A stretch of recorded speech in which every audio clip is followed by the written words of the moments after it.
আসসালামু আলাইকুম প্রিয় দর্শক, আমি অনুষ্ঠানের শুরুতেই জামাত ইসলামকে ধন্যবাদ দিতে চাই। আমি কালকে বলেছিলাম যে গাজী নজরুল ইসলাম, ওনাদের যিনি এমপি সাতক্ষীরা 4-এর, সেই এমপি সাহেবকে নিয়ে জামায়াতে ইসলাম কি করেন, তারা কি পদক্ষেপ নেন, এটাই ছিল আমার দেখার বিষয়। এবং আমি আগেই বলি ভাই, বিশেষ কোনো দলের প্রতি আমার কোনো ভালোবাসাও নাই, বিদ্বেষও নাই। এটা আমি শুরুতে বহুবার বলেছি, আজকেও বলি। কি আওয়ামী লীগ, কি বিএনপি, কি জাতীয় পার্টি, কি জামাতে ইসলাম, কোনো দলের ব্যাপারে আমার কোনো স্থায়ী প্রেম নাই। যারা ভালো কাজ করবে তাদের প্রশংসা করব, যারা খারাপ কাজ করবে তাদের সমালোচনা করব।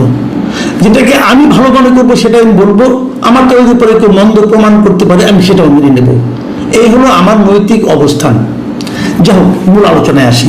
আমি জামাত ইসলামকে ধন্যবাদ দেব এই কারণে, তারা গাজী নজরুল ইসলাম সাতক্ষীরা 4-এর তাদের যে এমপি, তাকে দল থেকে বহিষ্কার করে দিয়েছেন।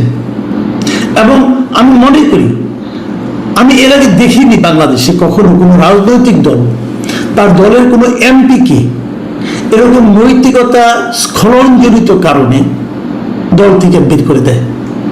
মাথায় রাখবেন, দল থেকে বের করে দেওয়ার অর্থ হচ্ছে ওনার এমপিশিপ এখন চলে যাবে। তখন অনেকে বলেন, অনেকে এমন কথা বলেন যে আমাদের যে 70 অনুচ্ছেদ আছে, সেই 70 অনুচ্ছেদে বলা হয়েছে যে একজন লোকের সংসদ সদস্য পদ কি কি কারণে চলে যেতে পারে। সেখানে বলা আছে দুটো কারণ মাত্র বলা হয়েছে এখানে। একটা হলো যদি উনি দল থেকে পদত্যাগ করেন, যদি উনি দল ছেড়ে দেন, তাহলে তার এমপিশিপ চলে যাবে, সে আর এমপি থাকবেন না।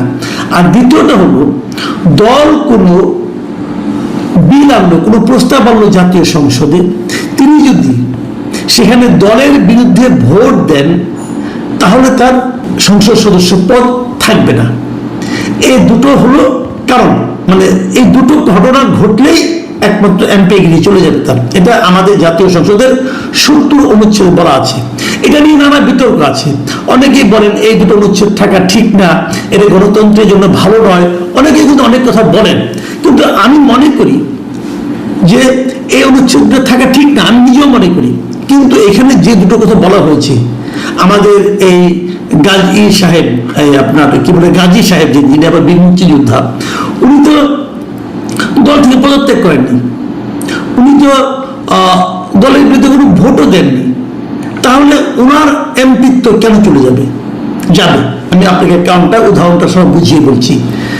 দেখুন, এই ধরনের ঘটনা আমাদের দেশে কিন্তু ঘটেছিল একবার। আপনাদের কতটুকু মনে আছে আমি জানি না। 1996 সালের নির্বাচনে দুজন লোক বিএনপি থেকে নির্বাচিত হয়েছিল। একজন হল রাজশাহী থেকে ডক্টর আলাউদ্দিন, আরেকজন লোক হলেন সিরাজগঞ্জ থেকে মিস্টার হাসিবুর রহমান স্বপন। এই দুজন লোক 1996-এ বিএনপি থেকে নমিনেশন পেয়ে ইলেক্টেড হয়েছিলেন। 1996-এর সেই নির্বাচনে আওয়ামী লীগ ক্ষমতায় গিয়েছিল। তো ক্ষমতায় যাওয়ার পর এই দুজন বিএনপির লোক, এরা বিএনপি থাকা সত্ত্বেও আওয়ামী লীগের সঙ্গে যোগাযোগ করে এবং আওয়ামী লীগ তাদেরকে মন্ত্রী বানায়। একজনকে মন্ত্রী বানায়, একজনকে প্রতিমন্ত্রী বানায়। প্রতিমন্ত্রী লোকমন্ত্রী আমার ঠিক খেয়াল নাই, মন্ত্রী বানায়। স্বপন সাহেবকে সম্ভবত প্রতিমন্ত্রী বানিয়েছিল। এখন প্রশ্ন হলো, ওনারা তো বিএনপি থেকে নির্বাচিত, তাহলে ওনারা কিভাবে আওয়ামী লীগ সরকারের মন্ত্রী হতে পারলেন? দল তখন প্রথম বলা হয়েছিল যে আওয়ামী লীগ একটা ঐক্যমত্যের সরকার করেছে, সেই ঐক্যমত্যের সরকারে তারা যোগ দিয়েছে, এটা বলা হয়েছিল। কিন্তু এই দাবিটা আওয়ামী লীগের পক্ষ থেকে করা হয়েছিল। কিন্তু বিএনপি করলো কি, তাদের দুইজনকেই তাদের দল থেকে বহিষ্কার করে দিল।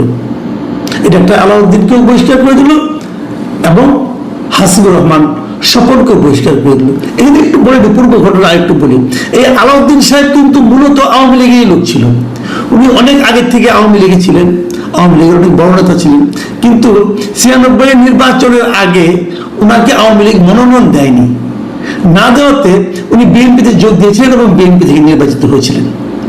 নির্বাচিত হওয়ার পর উনি আবার আওয়ামী লীগে জয়েন করেছিলেন, আওয়ামী লীগের মন্ত্রী হয়েছিলেন। কিন্তু বিএনপি দুজনকে পরে আওয়ামী লীগের মন্ত্রিসভায় যোগ দেওয়ার কারণে বহিষ্কার করে দেয়। কারণ বহিষ্কার করে দিলে আপনার ইলেকশন কমিশন বলে যে এই দুজনে আসন শূন্য হয়ে গেছে।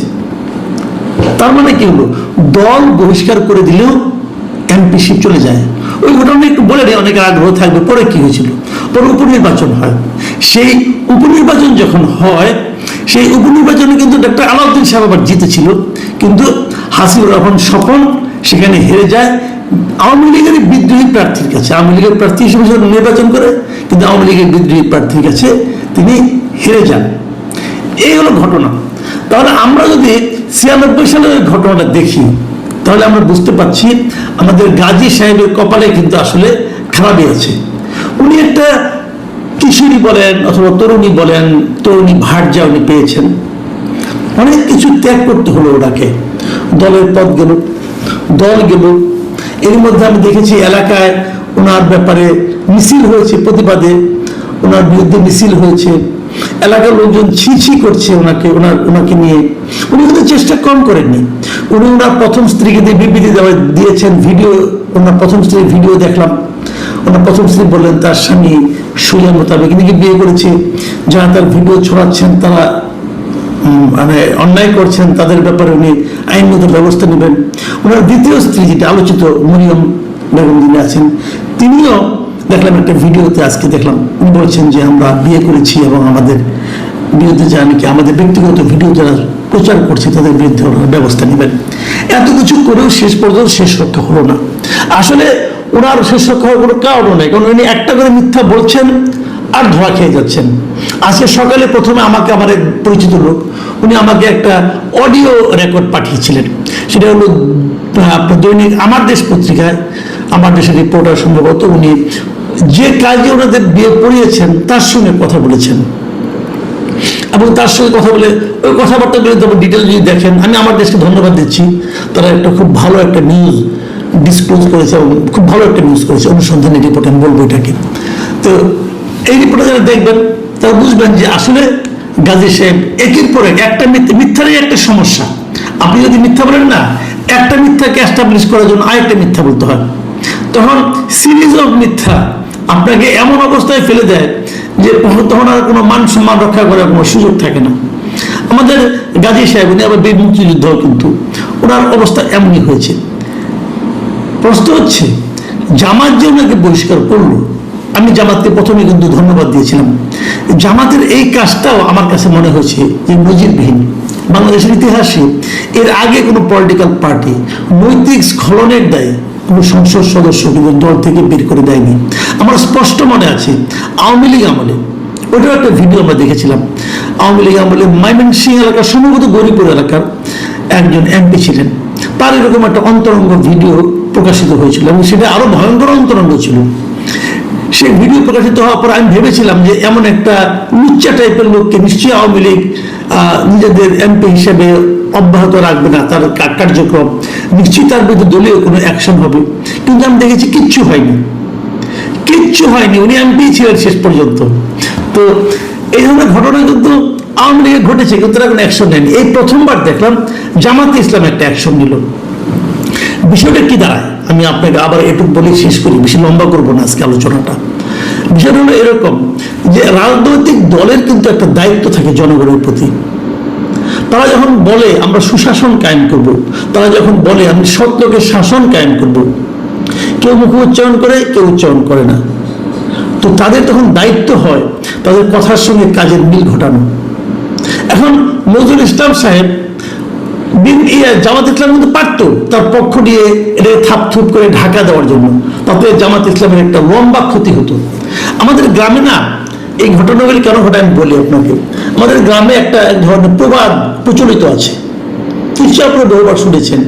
সেই প্রবাদটা হলো যে সেই লোকটা তত বেশি ভালো যার সম্পর্কে আপনি যত কম জানেন।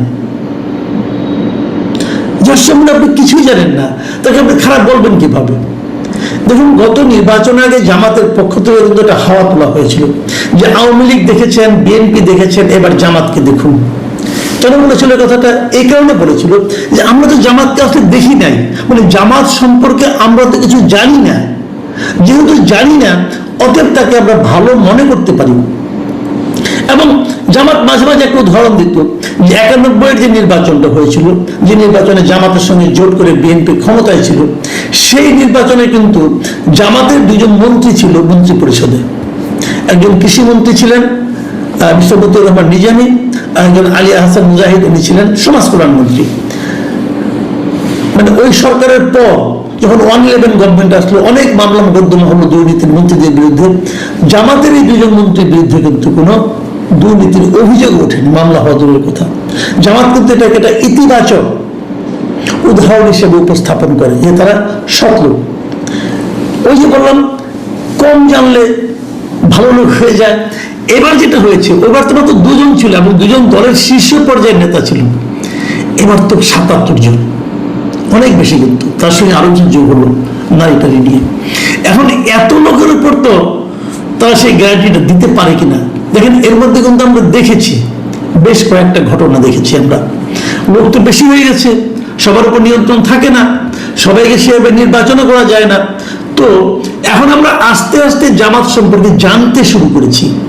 যখন জানতে গেছি, তখন আমাদের এই গাজী নজরুল ইসলামের মতো লোকরা বেরিয়ে এসেছে।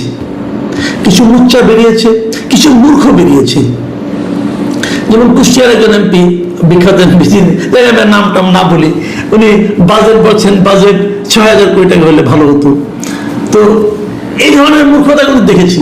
আরেক এমপি ফ্রিজ, ওভেন, এগুলো, ওয়াশিং মেশিন, এগুলো চেয়ে সংসদের কথা বলেছেন।